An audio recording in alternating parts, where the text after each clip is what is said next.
لمبے ہاتھوں سے بھیک دینے والے داتا،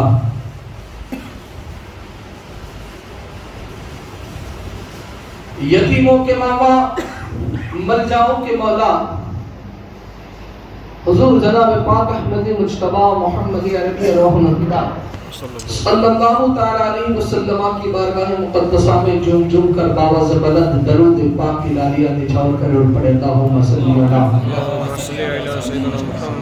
سیدنا محمد وعلی آل سیدنا محمد جد الحسن والحسین وعلیہ وسلم صلاۃ و سلام علیک یا سیدی حبیبی یا رسول اللہ صلی اللہ تعالی علیہ وسلم۔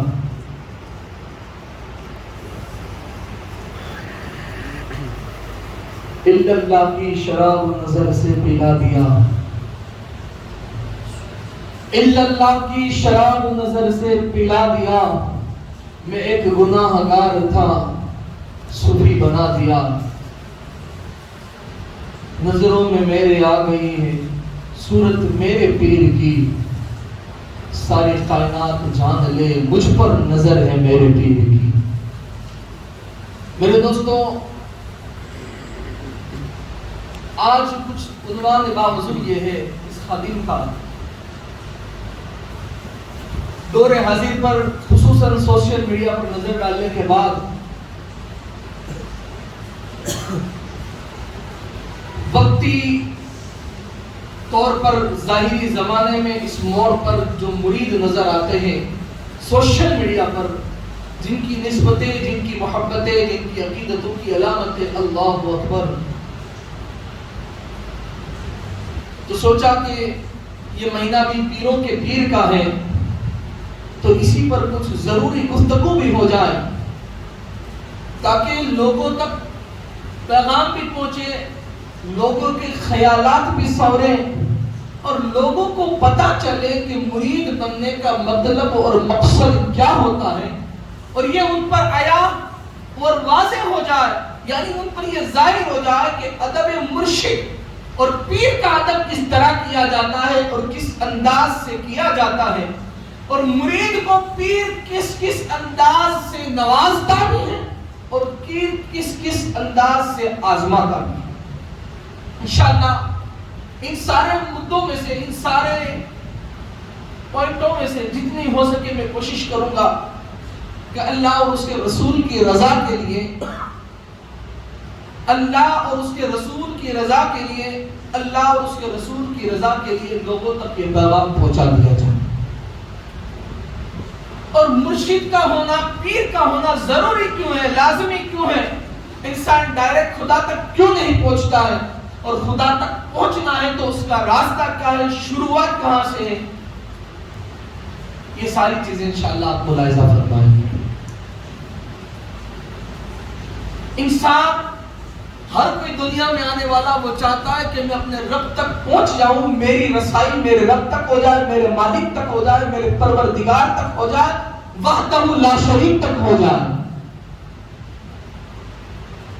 یہ چاہتا ہے کہ میں جلدی سے پہنچ جاؤں منزل کو، لیکن یہ نہیں چاہتا، اور یہ نہیں جانتا، وہ منزل تو دیکھ رہا ہے لیکن وہاں سے جانے والے راستہ کو نہیں دیکھ رہا۔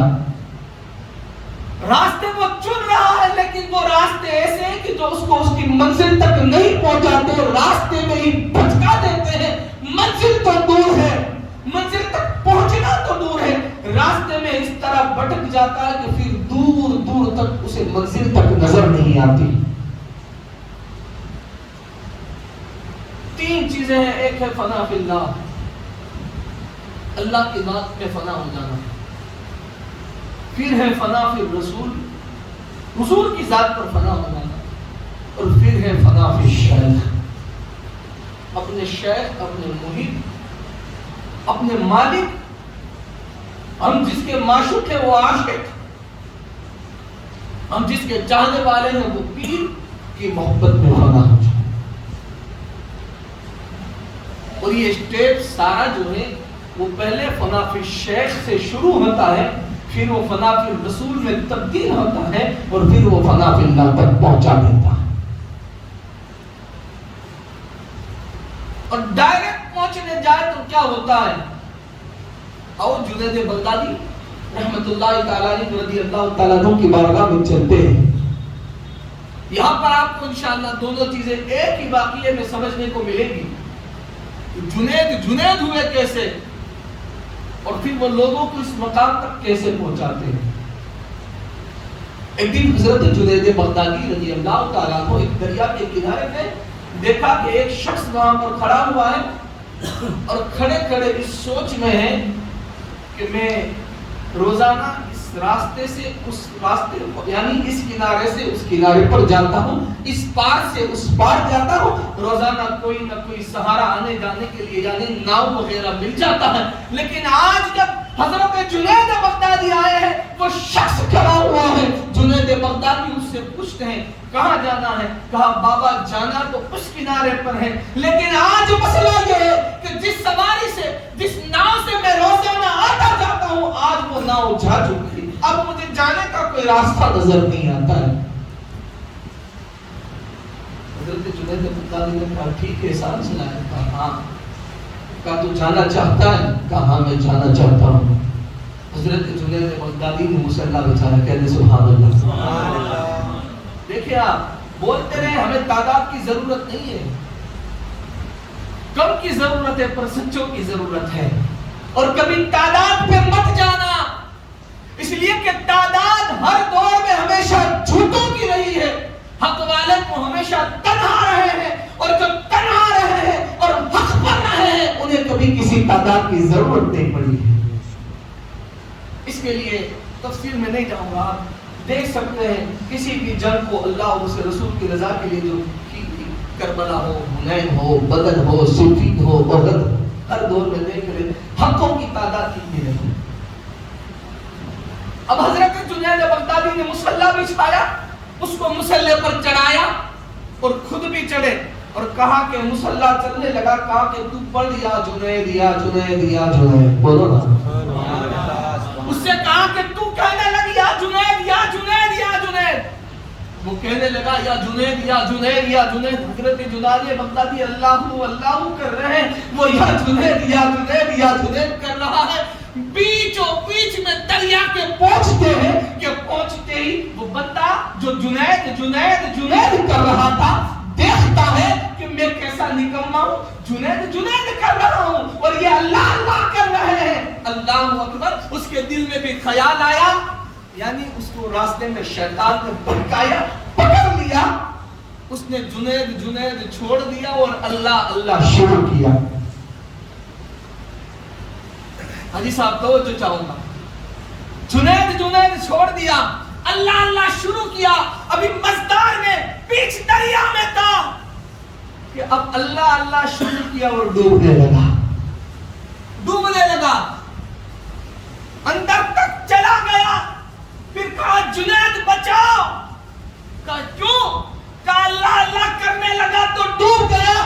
حضرت جنید نے فرمایا پھر کہ یا جنید یا جنید یا جنید, پھر کہ یا جنید یا جنید یا جنید. اس نے پھر شروع کیا یا جنید یا جنید یا جنید. پھر سے مصلی پر آ گیا. حضرت جنید سے پوچھتا ہے جنید تم اللہ اللہ کرتے ہو اور نہیں ڈوبتے؟ میں اللہ اللہ کرنے گیا اور ڈوب گیا. ماجرا کیا ہے؟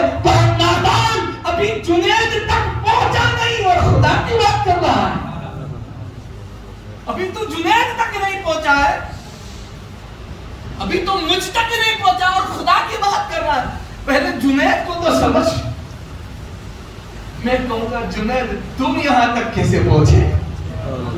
جنید یہ تو وہ معاملہ تھا کہ تم نے کہہ دیا کہ ابھی جنید تک نہیں پہنچا, خدا تک کیسے پہنچے گا؟ میں سوال کروں گا زبان عشق میں اپنی طرف سے, بغیر کسی کو سنے, بغیر کسی کو پڑھے, ایک سچائی کے ساتھ ان کے دربار سے ہو کر آیا ہوں. عرض کروں گا جنید تمہارا یہ مقام کہ کوئی اللہ اللہ کرے تو ڈوب جائے, جنید جنید کرے تو گر جائے. تم تو بتاؤ تو اس مقام پر کیسے پہنچے ہو, تم نے یہ مقام کیسے پایا ہے؟ جواب ملتا ہے سید زادے, واقعہ کچھ اس طرح ہے. جنید تو جنید تھا لیکن کشتی کے میدان کا جنید تھا, لڑنے والی بازی کا جنید تھا. یہ کرم سیدوں کا ہے کہ جنید ہو گیا. حضرت مجھے معاملہ سمجھ میں نہیں آیا. کا معاملہ ایسا ہے کہ حضرت جنید بغدادی ہے نا, وہ کشتی کے میدان کے پہلوان تھے، بڑا نام تھا آپ کا، اور لوگوں میں شور ہوتا کہ میدان میں جنید ہے تو کوئی جنید کے سامنے نہیں آتا، کوئی نہیں آتا تھا۔ ایک دن ضرورت سے ایک دبلا پتلا بندہ آیا جنید کے سامنے میدان میں لڑنے کے لیے، چاروں طرف سے شور ہوا جنید کے سامنے لڑے گا، جنید کے سامنے لڑے گا۔ جنید کو تو کوئی نہیں پہنچا ہے، یہ کیسے دبلا پتلا مارے گا؟ دبلے پتلے نے نہ جنید کو مارا نہ کچھ کیا، صرف کان کے قریب اپنے لبوں کو کیا، کہا جنید سید زادہ ہوں، ایک ضرورت پڑی ہے اس لیے میدان میں آیا ہوں۔ جنید، آج تو لوگوں کو سیدوں کے پیچھے نماز پڑھنے کے لیے تکلیف ہے، خوشی ہوگی، یہاں پہ ایک سید زادہ نے حضرت جنید سے صرف یہ کہا جنید سید زادہ ہوں۔ ہائے ہائے ہائے، ان کا عقیدہ کتنا تھا کہ خدا انہیں ولایت عطا کر دیتا تھا، کتنا پختہ عقیدہ تھا کہ جنید ایک سید زادہ ہوں، کچھ ضرورت پیش آئی ہے تو میدان میں آ گیا ہوں۔ جنید نے جب سنا کہ سید ہوں، جنید نے سنا کہ سید ہے، نبی کی آل ہے، حضرت جنید نے ہاتھ نہیں اٹھائے، سید زادے نے دو تین گھسے لگائے، جنید نے کہا مارو، جنید گر گئے، لوگوں میں شور ہو گیا جنید ہار گیا، جنید ہار گیا، جنید ہار گیا۔ چاروں طرف سے لوگ باتیں کرنے لگے، کیسی کیسی طرح طرح کی باتیں کرنے لگے کہ جنید اتنا بڑا پہلوان، مار ڈالنے والا آج مر گیا، نیچے گر گیا، آج ہار گیا۔ ہائے ہائے ہائے، جنید ہارا نہیں تھا، جنید تو جیت کے اس عروج پر پہنچنے والا تھا کہ جسے دنیا آج دیکھ رہی ہے۔ اللہ اکبر۔ حضرت جنید کو لوگوں نے بہت تنگ کیا، بہت نازیبا جملے کہے، لیکن رات ہوئی، جنید اپنے بستر پر سوئے اور جنید کی تقدیر جاگ اٹھی، جنید کی تقدیر جاگ اٹھی۔ آمنہ کا لال، تمام نبیوں کا سردار، ساری کائنات کا پالنہار محمد عربی صلی اللہ علیہ وسلم جنید کے خواب میں آئے، جنید سے فرمایا جنید تو نے میری اہل بیت کا احترام کیا ہے، تو نے میری اولاد کا ادب کیا ہے، جہاں کل تک تو کشتی کے میدان کا جنید تھا، اب تجھے قیامت تک دنیا سید الطائفہ ولایت والا جنید کیسے یاد کرے گی؟ کل تک تو جنید کو ذلیل کر رہے تھے، نازیبا الفاظ کہہ رہے تھے، جب جنید کی صبح ہوئی دروازہ کھولا تو دیکھا دروازے پر لائن لگی ہوئی ہے، لائن لگی ہوئی ہے، لائن۔ کہا جنید یہ مقام، کہا ایک سید کی تعظیم کرتا، مقام یہ تھا کہ وہ جنید جنید نہ کرتا، اللہ اللہ کرتا، دریا میں ڈوب جاتا، لیکن ایک سید کے ادب کا ایک کمال ہے کہ لوگ خدا خدا بعد میں کرے، پہلے جنید جنید کیا کرتے ہیں، تب جا کر جنید نے یہ مقام پایا۔ آج بھی آپ کی بارگاہ بغداد شریف میں موجود ہے، یہ جنید بغدادی، کوئی مقام ایسے ہی نہیں پہنچتا ہے، مقام کے لیے پہلے ادب کی ضرورت ہوتی ہے۔ یہاں تو بیچارے کو خود کو مسئلہ معلوم نہیں اور دوسروں کو مسئلے کی بات کرنے جاتا ہے، اور آزمائش آزمائش۔ ایک پیر صاحب تھے، اپنے مریدوں کو آزما دیتے ہیں، اور سن لیں صوفیہ میں، اولیاء میں، صوفیہ میں ایک طبقہ رہا ہے، طبقہ مذمتیہ، اس طبقے کا نام ہے طبقہ مذمتیہ، کیونکہ آج سوشل میڈیا پر، واٹس ایپ، فیس بک وغیرہ پر تو دیکھ رہے ہیں کہ مرید ایسے عاشق نظر آتے ہیں کہ جب ان کی پوسٹ کو یا ان کے ارادوں کو سنے تو لگتا ہے کہ اس سے اچھا تو کوئی مرید ہی نہیں ہوتا، لیکن قریب جائے تو پتہ چلتا ہے کہ یہ مرید تو مرید ہے، مفید بھی نہیں ہے، سمجھا؟ تو وہ طبقہ مذمتیہ کے بزرگ تھے، وہ بزرگ اپنے مریدوں کو آزماتے تھے، اور وہ طبقہ مذمتیہ کے صوفیہ جو ہوتے ہیں نا، وہ طبقہ ہے کہ ان کو اپنی برائیاں پسند ہوتی ہیں، جب کوئی ان کی برائی کرتا ہے، ان کو برا بھلا کہتا ہے تو وہ اپنے اندر سے خوش ہوتے ہیں، اور جب ان کو کوئی کچھ کہتا نہیں ہے نا، ان کو کوئی برا بھلا نہیں کہتا ہے تو ان کو اندر سے تکلیف سے ہوتا ہے، مجھے کسی نے برا نہیں کہا۔ ایک دن اپنے ایک مرید کو بلایا، کہا ادھر آ، اور گانا گانے لگے، زور زور سے گانا گانے لگے، گیت ہم جسے کہتے ہیں اپنی زبان میں۔ کوئی مولوی ہوتا تو معاذ اللہ نعوذ باللہ یہ پیر کے لائق ہے، گانا گانے لگے۔ مرید سے کہا کہ بتائیے کہا حضور گناہ ہے. کہا پھر بھی میں گانا گا رہا ہوں تمہیں. تو وہ دینے لگا آنسر نہ جانے کیا کیا. وہ اندر سے خوش ہونے لگا. ایک دن بڑے موج میں تھے, مزے میں تھے, اور ان کا ایک خاص مرید تھا, قرب خاص والا, نزدیک والا خاص مرید تھا. سوچنے لگے کہ آج اس کو آزماتا ہوں, آج اس کو پکڑتا ہوں. مرید سے کہا ہے ادھر آ. کہا جی مالک. آ کر کھڑا رہ گئے. کہا جا میرے لیے ایک شراب کی بوتل لے کر. اللہ شراب کی بوتل لے کے آ. حوالہ موجود ہے میرے پاس, آپ آ کر تو دماغ سکتے ہیں اس سارے واقعے کا. مرید بھی مرید تھا نا, سچا ہوتا وہ پہچانا جاتا ہے. ہر حال میں, ہر وقت میں وہ سب کچھ چھوڑ کر پیر کی غلامی میں لگتا ہے. کیونکہ جب مرید حقیقت میں اپنے پیر کو جان جاتا ہے, اس کی رسائی حقیقت میں وہاں تک آ جاتی ہے. سچا مرید ہوتا ہے وہ اپنی جان سے زیادہ, اپنے مال سے زیادہ, اپنی اولاد سے زیادہ, اپنے گھر سے زیادہ, اور دنیا کے سارے پیر سے زیادہ اپنے پیر سے محبت کرتا ہے. اور فرمایا گیا, صوفیاء نے فرمایا کہ تم جس دور میں ہو, اس دور میں اگر تمہارے سامنے وقت کا بڑے سے بڑا ولی بھی ہو تو اسے تم اپنے پیر سے حقیر جانو. لیکن آج تو دور آپ جانتے ہو, اللہ ماشاءاللہ مال ہے تو مدائی ہے, ورنہ پھر کیا خیال ہے. اللہ اکبر. پیر صاحب نے کہا شراب لے کر آئے. مرید بھی مرید تھا, خاص جاننے والا تھا. گیا, بوتل لے کر آ گیا. شراب خانے سے بوتل لی اور آئے. بوتل لے کر آ کر پیر کی بارگاہ میں پیش کر دی. پیر صاحب نے ڈھکن کھولا, آدھی گٹگٹا گئے, آدھی پی گئے, آدھی پی گئے وہ بوتل. آدھی پینے کے بعد مرید سے کہا بتا شراب پینا جائز ہے؟ کہا نہیں حضور جائز نہیں. کہا پھر؟ کہا شراب پینا حرام ہے. کہا جو شراب پیے وہ حرام ہے؟ کہا ہاں. کہا جو شراب پیے پھر وہ کیسا ہے؟ کہا وہ فاسق ہے. کہا فاسق کی تعظیم کرنا کیسا ہے؟ اس کا ادب اور احترام کرنا کیسا ہے؟ کہا جو فاسق ہو جائے پھر اس کی تعظیم کرنا, ادب کرنا, احترام کرنا گناہ ہے اس کا ادب. کہا پھر جا میں نے پی لی, بے فاسق ہو گیا, تو میرا ادب مت کرنا, احترام مت کرنا. کہا حضور قرآن نے کہا یقیناً شراب پینا گناہ ہے. انما الخمر والمیسر والانصاب والازلام رجس من عمل الشیاطین. شیطان یعنی شیطان پی شراب پینا شراب کے عملوں میں سے ایک عمل ہے. کہا پھر میں نے پی لی ہے, جا تو مجھے برا بنا کے آج سے میرا ادب اور احترام نہ کرنا. مرید بھی سچا مرید تھا, کہنے والا مرید نہیں تھا, حقیقی مرید تھا. کہا مرشد یہ بات تو تمہاری سچ ہے کہ تم نے آدھی بوتل پی لی ہے, لیکن جان لو یہ شراب تھی جب تک میرے ہاتھ میں تھی, تیرے ہاتھ میں آئی تو وہ پانی کے مانند تبدیل ہو گئی تھی. میرے ہاتھ میں تھی تب تک وہ شراب شراب تھی, لیکن جیسے ہی تمہارے ہاتھ میں آئی وہ شراب نہ رہی بلکہ پانی میں تبدیل ہو گئی. کہا نادان یہ تو کیسے کہہ سکتا ہے؟ کہا ایسے کر مجھ جیسا گناہگار, سیاہکار, خطاکار, زناکار کہ جس کا دل بالکل کالا ہو چکا تھا, جب سے تیرا دامن تھاما اس دل کو جس نے پیارا بنا دیا, پاک بنا دیا, پرہیزگار بنا دیا, صاف بنا دیا.